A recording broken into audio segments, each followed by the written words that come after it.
So before I start going off, because I have a lot of theories on what to say, what did you think? Oh, are you aware that Shonen Jump may have dropped a major spoiler on their official Twitter account? No, when did they drop this? Okay, first, it may or may not be a spoiler. Given how the story's been set up, it's kind of obvious, but we'll go into that later. First, thoughts. Of the latest chapter? Oh, honestly, Yeah. I was just, for me, I was just hyped from start to finish. Like, as soon as I saw, oh man, I've got so much to say about how much that chapter excited me. Where do I begin? I think, as soon as director Shinomiya put on those like gauntlet arms, my mind just exploded. So, if you didn't put it out there formally, if you don't have proof, you hate to say I saw this coming. And I didn't really think of it as something that I saw coming, but in my head, because you and I, Dan, we've been talking a lot about how Hoshina is like a good sparring partner, or would be a good sparring partner for Kaiju number 8. Sure. But I wasn't too sure about that because Hoshina is a blade specialist. Right. And a blade specialist plus a brawler, the blade specialist is going to win because, he has the cutting weapons. True. And the advantage in training. And so I didn't see at Kaiju number 8's current level of training and ability, I didn't see Hoshina being a very effective sparring partner because just of the advantages the swords give him. Okay, yeah. And he's either going to have to go way easy on Kafka or like he'll be just constantly damaging him, and that's not really good training. Cutting off limbs is pretty awesome in this context, but not really good training. Right. I was thinking that Hoshina, what Kafka really needs to train his Kaiju number 8 form is another brawler. True. Because the whole thing, his whole fighting style is punch it as hard as he can. Mm-hmm. And to bring that up a level, he needs someone who can match him blow for blow. For sure. And as soon as Commander Shinomiya walked onto the screen, my brain immediately pegged him. He's a brawler. Oh, cool. Look at those shoulders, those hips. And I was just thinking it was going to be in his suit. In his suit, would he make and it occurred to me that he would make a much better sparring partner for Kafka than Hoshina would. And so I just kind of, as an actual former trainer, plus he's just got oodles of more experience and probably a lot more experience training people. Of course, yeah, given his position. And so when I saw him break out those gauntlets, I was like, I didn't know it. I did not see that coming at all. Oh, me neither. Yeah, no, that was a shock to me. It fit in with everything that had come before in the story so well. Right? It felt like I should have seen it coming. It was so good. Like, yeah, I know exactly what you mean as well, because of the way they feed us information and background on how everything works between the defense force and the production of kaiju sort of weapons and the suits. It's something that we probably should have seen coming. But I'm with you there. I'm with you. And just this chapter really provided an explanation for why the defense force is so uptight and tense right now with what should be a common everyday experience, because Kaiju number 2 showed up in 1972. Mm-hmm. Kaiju have been showing up in a problematic level since the Edo period. So probably anywhere between 300 and 700 years at least. But the way it's set up in the world, it's almost like it's just a part of nature. So we don't know when Kaiju number 1 showed up. No. But Kaiju number 2 showed up in 72. So you have 500 years with only 2 major Kaiju showing up, worthy of earning their own number. Right. Then you have the next 50 years, and you get, let's see, what's 2 to 7? That's 5. Yes.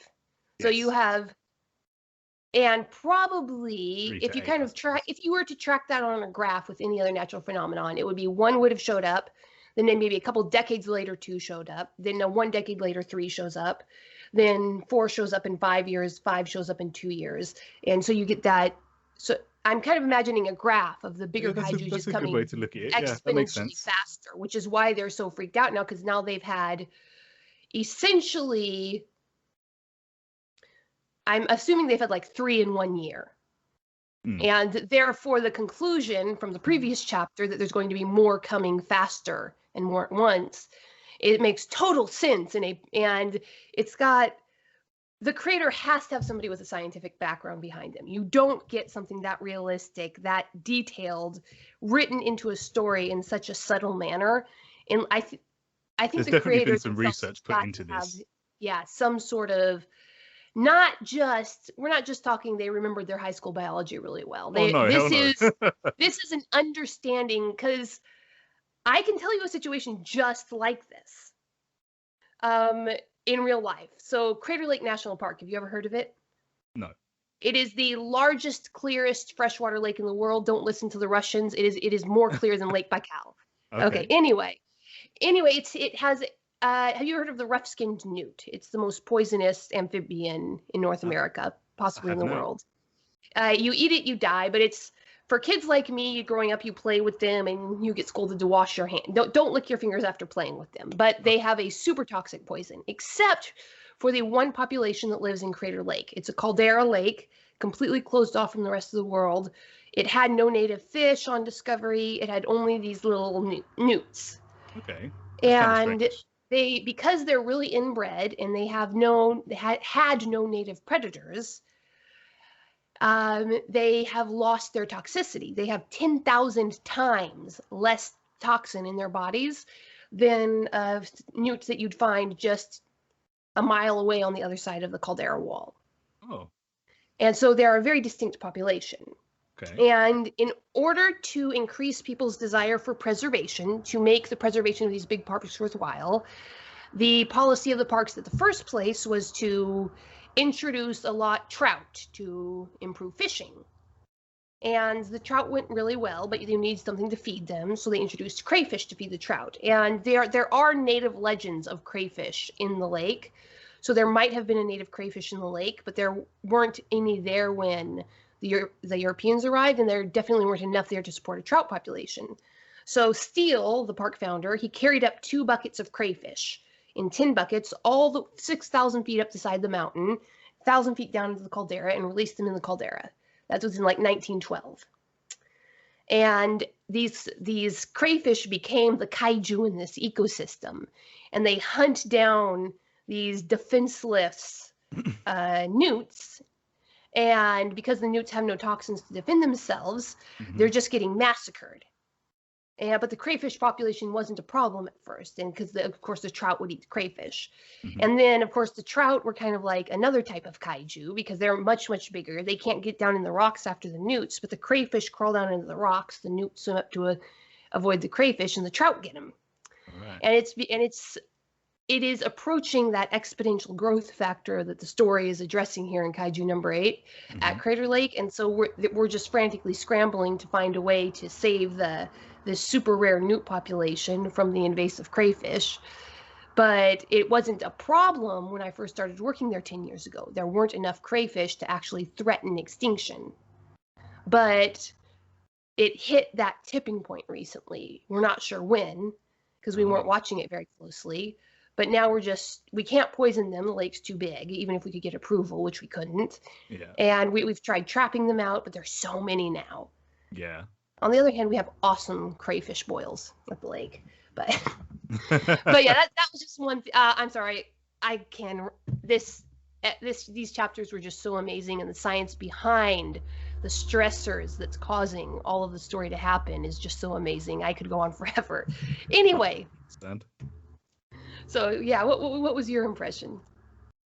I mean, if we just go back to what you were saying about how how the growth of these appearances are going, it makes it even more important with how the Defense Force is reacting right now, because it makes a lot of sense as to why they're looking at forming these new teams out of the rookies and the training that they want to do, because they're worried about all of these sudden Daikaiju emergencies. Because if we go based off of what you said, if they only experience Daikaiju every so many years, so from when, obviously, like you said, we don't know when the first Daikaiju appeared, but if we go from like 2 up to Kaiju number 8 being Kafka, all of a sudden from Kafka we've had Kaiju number 8, 9, and 10. So it's no wonder the Defense Force are panicking and thinking they've got some sort of cataclysm on their hands. And then, if that wasn't enough, they are now going from a civil servants dealing with a natural disaster to a military dealing with a war mentality, with the Right? appearance And they've not got just to of be number 8, worried but of about number that. They 9. must be worried about that. Yeah. So And exciting. yeah. And then another thing, you mentioned that they're reacting to this by creating these rookie squads. That was a cunning bit of writing on the author's parts, because I'm not saying that Mina lied to them, but she was only telling them a very small part of the real reason behind that. Because to me, the obvious reason, the Defense Force clearly understands how much Kafka meant to the 3rd Division. And those 4 that they've broken up and removed from their support structure and that they're shifting out to new locations were the only 4 who were powerful enough to pose the threat of trying to rescue Kafka, and whereas being young enough and stupid enough at the same time to actually try to do it. Not to mention, as I suppose they were closest to him in terms of the new cadets. Like I think they shared quarters with him. So although they might not know him, they know him more than anyone else in the Defense Force. Those were the 4 were the ones who were with him in the bathhouse when they found out about Mina being his childhood friend. And exactly. And we know that specific conversation was recorded, is on record. Very interesting. Yeah. There's I think you're absolutely right. I think they're not being told everything, and I think I mean, I mentioned it in my last video that I made as well, where I said I still think that there's going to be some sort of team formed around keeping an eye on Kafka as well. If it goes the way I think, and they end up using him, I think this team is another reason for that. Yeah, and I really, really like the way this last chapter is set up. I think it's, that test they do. Have you ever heard of that test they do where they divide a psychology class into 2 groups, and they show one group a line art drawing of a beautiful young woman. Then they show the other group a line art drawing of an old woman. Then they get a 3rd drawing that's deliberately drawn so that it's halfway between both of those 2 drawings. It's a conglomeration of them. And they show it to the whole class. And the point is that the class will just break into this fierce argument over whether they're looking at a picture of a beautiful young woman or an old grandmother. Because the one that was primed to see a beautiful young woman sees a beautiful young woman. The one that was primed to see a grandmother sees a grandmother. And so then the psychology teacher breaks up the fight and explains how preconceived ideas can really form how you look at something. True. And this chapter, I think it was written deliberately to do that. If you go in thinking of Commander Shinomiya as the enemy, as just the trope that he's representing in here, the short-sighted military commander, you're going to see it one way. Whereas if you go into it looking at him as someone who's testing Kafka, you're going to see it another way. True. And that brings me to the potential spoiler, kind of in a roundabout way. I really want to see this spoiler now. I 100% see this chapter as the commander testing Kafka. Shinomiya is a very experienced military commander. He 100% understands the importance of the element of surprise in any given attack. And instead of going for the elements of surprise in any way, shape, or form, he comes in. First, he shoots Kafka to let him know things that are serious. He states to his face that he doesn't believe he's human.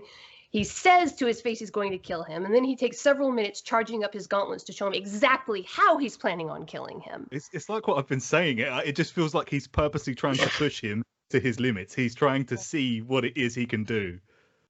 And if you remember, when Kikoru came in to talk to her father, he was sitting there going over all of these stacks of documents. Right, all these notes and everything. And one of which is going to be the commendation Kafka got from Vice Captain Hoshina for his quick thinking and ability to adapt to circumstances. That's how he got hired. That's how he got hired as a full officer in the first place. Right. It wasn't his any remarkable ability other than the ability to adapt on the fly and react to the circumstances right in front of him. Yes. So Commander Shinomiya knows that this guy's one ability that makes him worthwhile is the one ability that Commander Shinomaya is basically priming him to use in this case. So to me, this was 100% Commander Shinomaya testing Kafka. Right. But I've just seen that spoiler you were talking about as well. I went on the Shonen Jump Twitter. Yeah, and it basically just flat out says it. Yeah. I'm just gonna see if I can screen. Okay, screen share. Can you see it? It's just black at the moment. Whatever. Maybe I'll undo that. Okay, so I do not know how to screen share. I mean, it just says screen share. You'd think that would work. Yeah. Let's see. Click. Click. Nope. Okay. Was you just trying to get up the spoiler?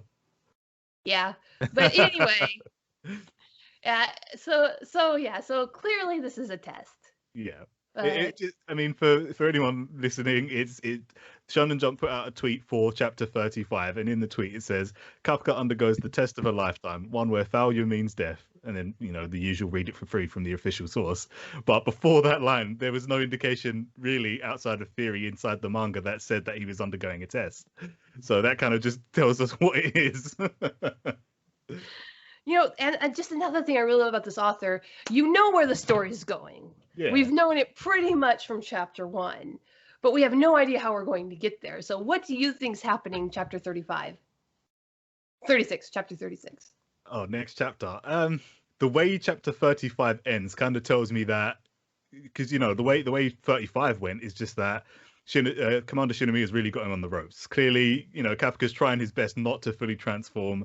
He wants to convince everyone that he's human. So to do that, he doesn't want to fully transform. But he also understands that if he doesn't defend himself in some way, he's probably going to die. So the way it ends, he's about to get hit with another solid hit. And I think it seems to me like chapter 36 is going to begin and he's going to be almost fully transformed, if not fully transformed. Okay, hold that.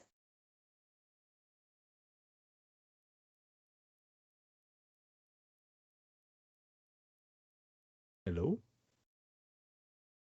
I'm holding that thought. Hello, my wonderful viewers, and that sound that you don't hear right now is me screaming into the void because I mishandled the electronics and I lost over an hour and a half of awesome conversations between myself, Grimsabr, and Dan Explains. I went to switch over to the 3-person meeting, and this meeting kept recording, so every time I looked at it, it said it was still recording, but it recorded none of the audio, and we had a wonderful conversation. I was going to make 2 or 3 different videos out of it, but I did get we did actually solve some things that I wanted to let you guys know about. First, you may have noticed that in the older chapters, the Commander of Defense Force is shown as, his name is shown as Kau Shinomaya, but when he's actually introduced in lettered text, his name is Iso Shinomiya. And Grimsabr figured out that there are actually 2 different ways to read the kanji for his name. And initially in the picture documents, it was written the one way. And when he's actually introduced in chapter, in the lettered text, it was introduced the other way, which was one of my theories. The other one was that the previous director was his wife, but that probably wouldn't have worked out anyway. So, congrats to Grimsabr for figuring that out. We had a nice long talk, talking all of the theories and everything that's happened in the past few chapters since any of us had talked. We had a great time. I'm trying to think if there's anything else I can remember that's relevant other than just our gabbing and talking. We talked about Kaiju number 2, and one thing that we did talk about a lot that I feel is worth pointing out is that Kaiju number 2 showed up in 1972. So the Kaiju have been around as a presence since the Edo period, so since the early 1300s. So we're looking at closer to 1,000 years than 500 years of Kaiju presence. But the only Kaiju that's worth numbering showed up fairly recently. That would be Kaiju number 1. Kaiju number 2 showed up in 1972, and the intervening 5 kaiju that showed up before kaiju number 8 showed up in the space of time between 1972 and present day, which makes the kaiju appearance an exponentially increasing threat. If you made a graph, it would stay low and even and then spike up suddenly in intensity, which is why the Defense Force is so concerned about increasing numbers of kaiju attacks. That was another thing we discussed at length. We also ended up discussing some other manga, My Hero Academia, Vigilantes, and Jujutsu Kaisen, and various others. But we had a great time. We talked for nearly 2 hours, and hopefully we'll have another session, possibly not that long, after some more chapters are out. So I'm really sorry I didn't get it all recorded. Next time I am going to make sure to get that all recorded. I'm going to figure out what I did wrong, because it was recording something, just not the sound of our voices. So I'll troubleshoot that and enjoy the 17 minutes where Grimsabr and I chat about it before I gumbled the recording. All right. Peace out, my wonderful viewers. The book from author Betty Adams, Humans Are Weird, I Have the Data, is a humorous look at human behavior through the eyes of aliens. This book is arranged in separate reports or essays, documenting the experiences with humanity through the lens of the aliens who have to interact with them. This anthology of short stories and vignettes from alien points of view highlights some of humanity's quirks we can all relate to. Author Betty Adams captures how strange and interesting humans can really be. This is a fun collection of stories you will really get a kick out of. Humans Are Weird, I Have the Data, from author Betty Adams. Order your copy right now on Amazon.